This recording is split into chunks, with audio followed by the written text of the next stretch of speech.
Bonjour et bienvenue sur le plateau de TV Énergie renouvelable et territoires du Salon Bipositif 2019. C'est un plateau de TV sur lequel on cherche à décrypter 12 sujets un peu tendance de la transition énergétique en 2019, dont la question des smart grids pour le sujet qui nous intéresse maintenant, autour d'un sujet intitulé « Enfin un modèle économique pour le smart grid ?» point d'interrogation, et qui, au-delà du modèle économique, consiste à se projeter au-delà des expérimentations smart grid pour voir aujourd'hui où sont un peu les leviers de création de valeur, voir ce que ça change un peu pour la chaîne de valeur, pour la profession, les différentes professions de l'énergie, voir quel type d'acteurs peuvent être intéressés, surtout ce que ça change en termes de compétences ou de métiers.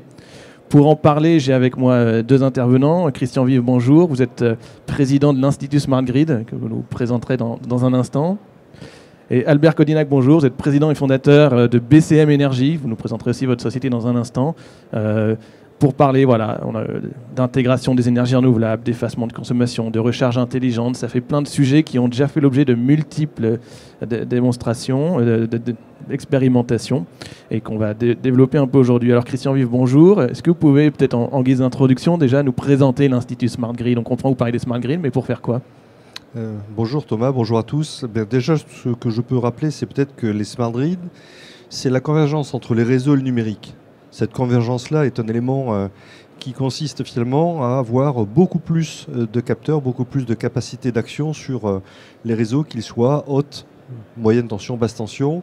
Et à partir du moment où on a une observabilité des réseaux, on a une capacité à les piloter, eh bien, on peut envisager, je dirais, des transitions, que ce soit une transition énergétique vers davantage d'insertion des énergies renouvelables qui sont variables, mais ça peut être également piloter des usages plus, je dirais, temps réel, tels que par exemple la mobilité électrique, où la capacité à prévoir eh bien, est quand même, je dirais, assez différente. Mais c'est aussi beaucoup d'innovation en matière de services. Et avec Thomas, je pense qu'on va en parler davantage, bien évidemment.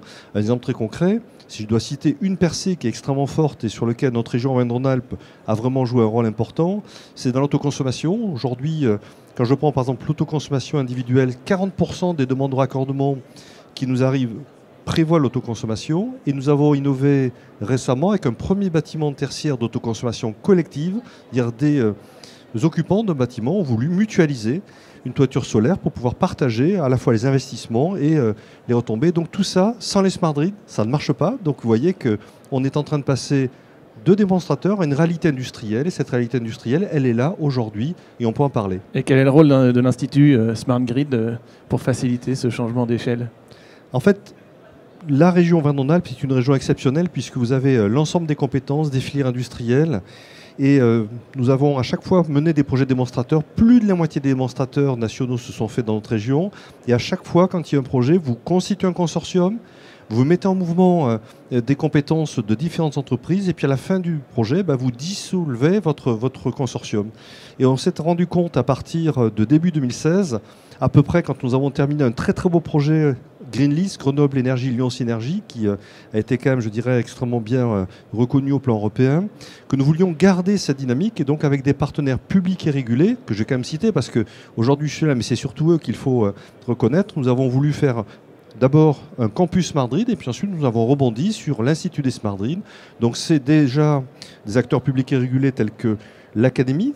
Donc tout ce qui concerne l'éducation nationale est quand même extrêmement important, vous l'avez vu dans votre introduction. C'est également des acteurs universitaires, l'Université de Grenoble-Alpes, dans laquelle il y a des compétences qui sont reconnues dans le monde entier en matière d'excellence. C'est aussi maintenant l'Académie et l'Université de Lyon. Quand je dis Lyon, c'est Lyon-Saint-Étienne, c'est au sens large. Voilà. C'est aussi le CEA, parce que le CEA, dans notre région, surtout avec le volet je dirais INES et l'ITEN, c'est-à-dire le solaire et le stockage, c'est une pépite, il fallait en profiter. RTE, le transporteur, et Enedis, le distributeur. Donc c'est un premier cercle d'acteurs publics et régulés. Aujourd'hui, vous avez aussi des acteurs comme GRT Gaz, comme des fabricants de matériel qui nous ont rejoints parce que tout ça, ça essaime des projets. Maintenant, le Power to Gas, qui est un exemple que nous essayons de porter. Et donc vous allez pouvoir entretenir la dynamique qui a déjà été lancée dans la région. Alors, vous avez citer les acteurs régulés ou institutionnels. Il y a aussi des entreprises qui s'intéressent évidemment à la question de la transition énergétique, dont BCM Énergie. Alors Albert Codinac, est-ce que vous pouvez nous présenter rapidement votre société? Quel est votre métier? Oui, donc déjà nous sommes une entreprise, c'est vrai qu'il faut le mentionner. Donc BCM Énergie, c'est une société très jeune. Elle a été créée en 2015 en tant que start-up. Nous sommes devenus une PME actuellement. Nous avons une activité qui est assez large. Nous sommes présents sur toute la chaîne de valeur. Nous sommes présents depuis la production jusqu'à la fourniture. Nous avons une activité de fourniture, donc nous travaillons de manière assez régulière avec Enedis. Via notre marque Planet Oui, avec une quarantaine de clients aujourd'hui. Comme fourniture d'électricité. Exactement. Et donc, avec toutes ces activités que BCM Énergie intègre, nous sommes capables de pouvoir offrir des services aussi bien aux clients qu'aux producteurs. Et pour nous, les smart grids sont aussi l'avenir, en fait, parce que tous les services que nous pourrons proposer aux clients, aux producteurs, ils vont être très liés aux évolutions technologiques et techniques dans le futur. Et pour vous, qu'est-ce qui justifie aujourd'hui justement qu'on change d'échelle? Quels sont les éléments porteurs? Il y a plusieurs éléments. Déjà, les évolutions techniques, c'est à niveau système d'information. On a des solutions aujourd'hui qui n'étaient pas envisageables il y a quelques années. Déjà, le fait de BCM Énergie exister aujourd'hui, ça n'aurait été pas envisageable il y a 25 ans.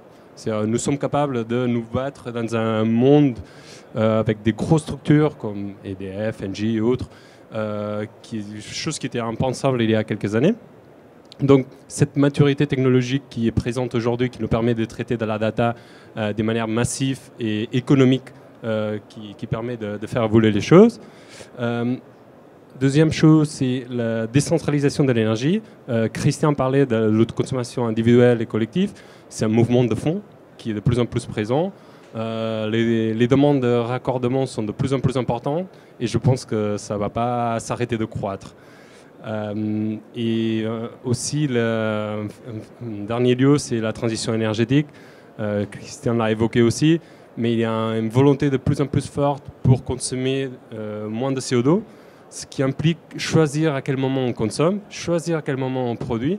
Et optimiser la consommation de CO2 implique avoir un savoir-faire en gestion d'énergie. Alors justement, parce que vous avez dit que vous étiez sur toute la chaîne de valeur, est-ce qu'il y a des sujets, le smart grid, ça recouvre en général la recharge intelligente de véhicules électriques, l'intégration des énergies renouvelables, la flexibilité de la consommation. Est-ce qu'il y a des gisements, des valeurs déjà qui apparaissent plus que d'autres? Oui. Par exemple, la voiture électrique, c'est un cas d'école parce que c'est le stockage. Donc le stockage, on peut le mettre à disposition de la production, mais de la consommation. C'est un gisement très très puissant. Il y a une valeur économique aujourd'hui sur le marché où on est en phase émergente. On est encore dans une phase émergente. On va dire que les stockages en masse, il n'est pas là encore. La voiture électrique, elle n'est pas encore présente de manière massive sur le marché. Mais il y a un potentiel, il y a un gisement qui est là. Et ça demande de travailler, de réfléchir, d'envisager la suite. Pour des acteurs comme Enedis qui vont se retrouver à gérer des milliers de voitures électriques, je pense que ce sont des questions très très importantes des gros sujets. Ouais. Alors Christian Vives, vous l'avez dit, il y a beaucoup d'acteurs très différents les uns des autres. Qu'est-ce qu'il faut maintenant? Comment on fait pour changer d'échelle et passer de la logique des démonstrateurs vraiment à l'industrialisation, à un déploiement plus massif? Alors déjà, c'est parti, puisque, si vous voulez, on est quand même sur un territoire aujourd'hui à Lyon où on a expérimenté le déploiement des compteurs communicants. C'est un terminal, finalement, qui permet de gérer l'énergie dans les deux sens, puisqu'on part d'un système totalement centralisé, où l'électricité fonctionnait de façon descendante, depuis les grands centres de production jusqu'aux parties terminales. Et donc, les élus, les collectivités, les territoires, les habitants nous ont laissé déployer les compteurs. Aujourd'hui, la moitié des foyers français disposent de compteurs communicants et la totalité des entreprises. Donc ça permet, je dirais, à de nouveaux métiers, ça permet à de nouveaux acteurs de pouvoir, je dirais, rentrer sur cette activité-là. Donc nous sommes bien sûr là pour aussi ouvrir des données et leur permettre de faire leur métier en étant un acteur neutre. Donc un enabler, comme on dit en anglais, c'est-à-dire des gens qui rendent possible. Et mettez-vous à la place des élus qui, pendant 9 ans, vous ont laissé expérimenter sur un territoire des compteurs. Nous, on leur a dit, c'est la première brique de la transition énergétique. Ben maintenant qu'on a mis toutes ces briques, puisque Lyon est full linky depuis maintenant 2017, ils nous disent, maintenant, construisez-moi un mur, construisez-moi des services. Donc en fait, on encourage les entreprises telles que celle de Thomas et bien d'autres, bien évidemment, à développer des services autour de l'infrastructure. Et j'ajoute un élément quand même sur les smart grids, puisque aujourd'hui, ça a aussi une valeur économique sur la performance du réseau, c'est-à-dire la continuité de l'alimentation électrique. Et en France, aujourd'hui, c'est aussi avec cette valeur-là qu'on généralise 35 millions de terminaux intelligents pour pouvoir être capable de piloter, alors je vais juste citer un service, les réseaux auto-cicatrisants, c'est-à-dire que le système, avec de l'intelligence artificielle, reconfigure le réseau lorsqu'il y a un incident à un endroit. Donc une fois que vous avez l'infrastructure, eh bien, vous vous laissez l'imagination, et Thomas en a beaucoup pour pouvoir essayer de développer de nouveaux services. Et notre rôle, c'est de l'accompagner techniquement pour qu'il puisse, je dirais, innover sur des services nouveaux. Et qu'est-ce que ça change en termes de compétences? Est-ce que les métiers existent ou ça demande de développer justement des formations, voilà, des compétences spécifiques aujourd'hui chez les professionnels de la filière? Alors il y a à la fois donc, la formation initiale, mais aussi la formation continue. Je pense qu'il faut regarder cet aspect sous les deux angles. Effectivement, les acteurs de l'Institut, je l'ai cité, au sein des acteurs fondateurs de l'Institut, il y a le rectorat. Alors on a une chance avec un rectorat de Grenoble qui historiquement a toujours été en avance à l'initiative. Eh bien, il y a eu la création d'un campus des métiers des qualifications de l'énergie. Donc ça c'est plutôt pour la formation initiale, mais c'est aussi une capacité pour nous pour maintenant accompagner des professionnels à travers les pôles de compétitivité, TNR10, Minalogique, pour les citer dans cette région. Donc il y a un écosystème dans la région qui permet de proposer des formations continues, des formations également initiales. Et une innovation cette année, c'est un BTS Smart Grid, donc c'est comme un élément nouveau. Donc on voit bien que l'éducation nationale... BTS que vous allez lancer cette année, que nous allons lancer très collectivement. Donc nous, on sera là en tant que technicien pour apporter une compétence, mais la compétence pédagogique, elle est quand même plutôt portée par l'éducation nationale. qu'à la rentrée de septembre, ce BTS Smart Grid c'est des métiers nouveaux, donc il va falloir des acteurs nouveaux, des professionnels qui vont pouvoir jouer ce rôle-là. Et on pense qu'il y a des gisements d'emplois, l'Europe l'a dit, hein, il y a des gisements de dizaines de milliers d'emplois. On estime à peu près à 10 000 emplois pour notre région. Et déjà aujourd'hui, on commence à parler de bâtiments Smart Grid Ready, on commence à parler de toutes ces solutions-là. Donc il faudra bien qu'il y ait des gens qui savent gérer, maintenir, faire évoluer ces actions. Alors vous, chez BCM Énergie, justement, vous avez un peu évoqué la question des data tout à l'heure. Voilà, comment on fait pour faire face aux grands groupes de l'énergie? Est-ce que ça fait, voilà, c'est que la question des compétences est au cœur du sujet? J'imagine que oui. Oui, c'est clair. Il faut être original. Il faut essayer de trouver des manières alternatives. Et j'insiste beaucoup sur les data. Pour nous, c'est un credo. On a basé BCM Énergie sur les data. Et la manière à traiter ces data et la manière à pouvoir créer des algorithmes qui sont capables de traiter ces data et créer de la prévision sur tous différents comportements de consommation, de production et autres, ça permet de jouer un peu dans la même cour avec des ressources, on va dire, bien moindres. Donc chez nous, on est très data-centré, on va dire. C'est comme ça que vous arrivez à vous différencier pour essayer de prendre des parts de marché? Exactement. Et pour se différencier, c'est important d'avoir cette capacité à traiter de la data, mais à communiquer. Parce que c'est très bien de traiter la data, mais c'est important de pouvoir communiquer ces data avec des acteurs externes, par exemple avec Enedis. C'est important de pouvoir communiquer avec les compteurs Linky. C'est important de pouvoir communiquer avec les objets connectés. Donc c'est important de traiter cette data, mais c'est important de communiquer. Et communiquer, ça nous permet aussi de travailler avec des acteurs partenaires qui nous permet parfois de travailler ensemble sur des projets à forte valeur ajoutée, où chacun des acteurs apporte sa valeur ajoutée. Et en communiquant bien, on arrive à être concurrent à des gros acteurs qui ont des services intégrés. Et vous trouvez les compétences aujourd'hui en data c'est quel type de profil que vous recrutez ou que vous avez eu à recruter? C'est beaucoup d'ingénieurs data. Et je pense que on l'a évoqué tout à l'heure, il y a des besoins dans la filière, des nouveaux postes vont être créés et je pense que ça va continuer. Alors, tout ça c'est beau, mais est-ce qu'il y a des freins quand même aujourd'hui au déploiement de tout ça? Ou est-ce que c'est exponentiel, c'est parti, c'est magique? Est-ce qu'il y a des freins réglementaires aujourd'hui, des freins en termes de ressources humaines? Peut-être qu'il n'y a pas assez de gens? Par exemple, il y a un sujet qui revient de manière assez récurrente, c'est par exemple l'autoconsommation individuelle et collective. C'est vrai que les cadres réglementaires, il n'est pas forcément clair pour tout le monde.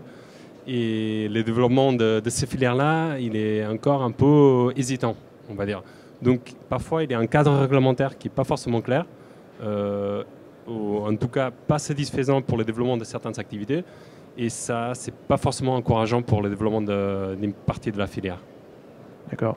Bon, malgré tout, vous avez quand même expliqué que ça bouge beaucoup. Est-ce que vous avez un projet un peu emblématique que vous pourriez nous citer, Christian Vives, qui illustre un peu aujourd'hui là où on en est sur la question Smart Grid? Un seul, ça va être très difficile puisque la région bouge énormément et on fait la course en tête. Hein. Mais s'il y en a un qui nous tient encore plus à cœur, parce que c'est une communauté citoyenne locale, c'est-à-dire que cette région a créé un concept qui s'appelle les centrales villageoises et qu'avec Auvergne-Rhône-Alpes Énergie Environnement, l'Institut Smart Grid nous avons accompagné. Une première réalisation s'est faite dans un village de 880 habitants, donc ça montre bien que la transition énergétique, elle est là, elle est réelle. Ça se passe dans le parc du Pilat, dans le secteur de Vienne-Condrieu, c'est le village Les Haies.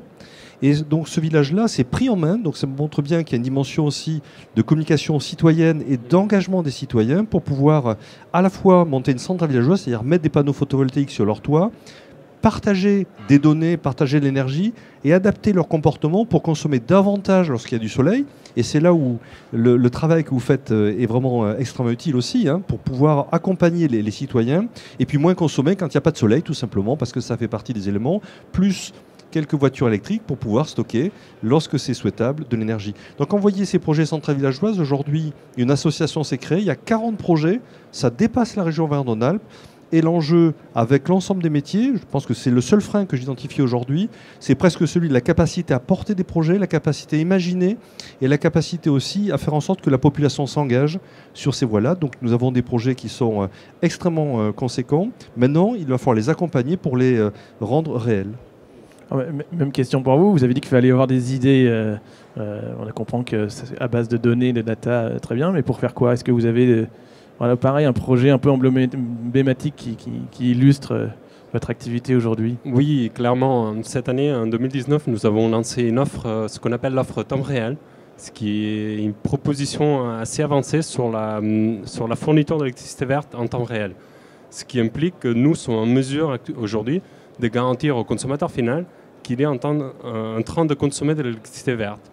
C'est un pas vers l'avant, c'est aller plus loin dans la fourniture d'électricité verte. Qu'est-ce que ça change par rapport à d'autres offres d'électricité verte qu'on peut voir sur le marché? En fait, c'est la traçabilité. C'est la capacité que nous avons mis en place d'établir une traçabilité sur les couplages production, consommation en temps réel. Vous êtes capable de dire à tout moment à votre client par Planète Oui, du coup, j'imagine, voilà, que ton électricité aujourd'hui, on sait qu'elle est verte et qu'elle est produite à tel endroit. Exactement. Et on peut garantir que cette énergie, elle provient d'une centrale déterminée. Donc c'est pas par le marché des garanties d'origine? Non, exactement. C'est pas fait a posteriori, c'est pas fait sur des garanties d'origine, c'est fait en temps réel, au pas demi-horaire, avec un système de traçabilité que nous avons développé en interne, avec un système blockchain, et qui est justement, par rapport à ce qu'on disait, très basé data. Alors, est-ce que ça vous inspire des réactions? Est-ce que ça illustre le type d'offres qu'on peut voir, qu'on ne voit pas forcément venir à l'avance et qui vont se multiplier? Alors plutôt que d'offres, c'est de services que l'on doit rendre aux acteurs tels que Thomas et BCM Energy. Donc clairement, si je dois en citer une, on est en train de regarder la faisabilité pour essayer d'avoir un pas de temps un peu plus court que le demi-horaire, parce que je sais que c'est une attente qu'ils ont, de manière à pouvoir encore plus finalement intéresser des clients sur une consommation, je dirais, garantie d'origine verte. Et donc on va expérimenter ça dès 2019 sur notre région. On ne garantit pas que ça marche parce que c'est toujours une aventure technologique, mais néanmoins, cette volonté d'essayer de satisfaire leurs attentes est là. Donc nous, on est plutôt en ressources, en compétences pour leur permettre de bien faire leur métier. L'idée, c'est de leur donner justement de leur fournir des données à un pas beaucoup plus réduit. Peut-être 10 minutes. On va essayer. 10 minutes. Donc c'est quel type de données, par exemple? Alors des données de consommation, déjà, de manière à pouvoir permettre, je dirais, d'équilibrer la puissance appelée, donc l'énergie consommée sur un pas de temps court, par rapport à la production. Et on voit bien que la production, elle est extrêmement variable. Je racontais une anecdote dans une agence de conduite de réseau. Un nuage passe, vous avez par exemple 100 MW de moins sur une agence de conduite d'une région. Donc aujourd'hui, quand vous avez un couplage solaire sous tirage, eh bien, il faut être capable d'aller assez vite pour prévoir. Et donc notre exemple d'innovation qui a été fait dans cette région avec une start-up qui maintenant n'en est plus une, c'est Edison, c'est la capacité à prévoir à 15 minutes la production des centrales solaires, donc de manière à pouvoir aller dans le sens de leur projet. Donc on va essayer d'accompagner avec des briques et eux ils joueront le rôle d'ensemblier pour proposer un service. Donc, pour un pilotage des offres toujours plus fines. Merci beaucoup en tout cas de nous avoir déjà esquissé du coup Merci Thomas. ce à quoi pouvait ressembler cet avenir des smart grids. Et je donne rendez-vous à tous ceux qui s'intéressent aux smart grids ou à la transition énergétique sur le site internet du salon Bipositive ou sur le site de notre partenaire batijournal.tv pour retrouver cette vidéo et toutes les autres vidéos que l'on tourne sur ce plateau TV Énergie renouvelable et territoire. Merci beaucoup. Merci.